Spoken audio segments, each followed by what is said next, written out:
Trick-or-treat sadists, a Halloween urban legend. Are there a group of trick-or-treat sadists poisoning the candy they distribute on Halloween? As Halloween lurks, an old story is about to make its yearly reappearance, the rumor that evil adults will adulterate candy with glass shards, poison, and even razor blades. That tale of Halloween sadism was old hat by the 1970s, right? Joel Best and Gerald Horiuchi. But how did this trick-or-treat legend come about? Writing in 1985, Best and Horiuchi found that between 1958 and 1984, there were two peaks in the pattern of reporting evil Halloween deeds.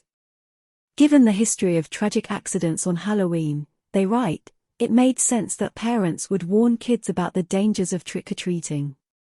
They found that the warnings first surfaced in 1972, but that the number rose dramatically after 1982.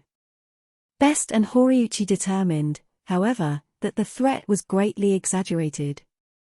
Even reputable outlets like Newsweek, they wrote, cited non-existent statistics about children dying from Halloween threats. In fact, 2 children did die, in 1970 and 1974, but because of family members, not anonymous fiends.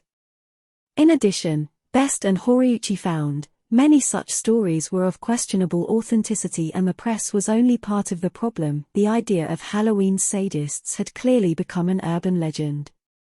Transmitted orally, urban legends often showcase humanity's worst potential and reflect anxieties about modern life and traditional values.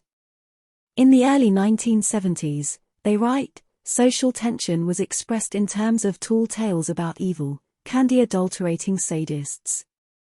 Increasing awareness of child abuse, fear of crime, and mistrust of others seem to have contributed to the legend's popularity.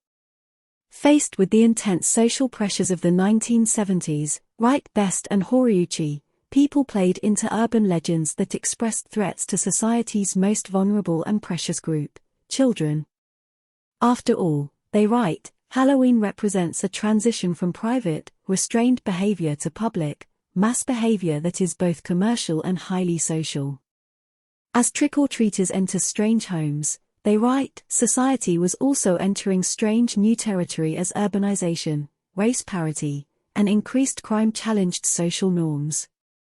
Despite few Halloween sadist occurrences after Best and Horiuchi's paper, legends about adulterated candy still proliferate. Every year, mass media warns that strangers could tamper with candy even though scant evidence that more than a few individuals have done so is in place. By now, the legend of adulterated candy is as much a part of Halloween as tricks or treats, and it doesn't show any sign of stopping.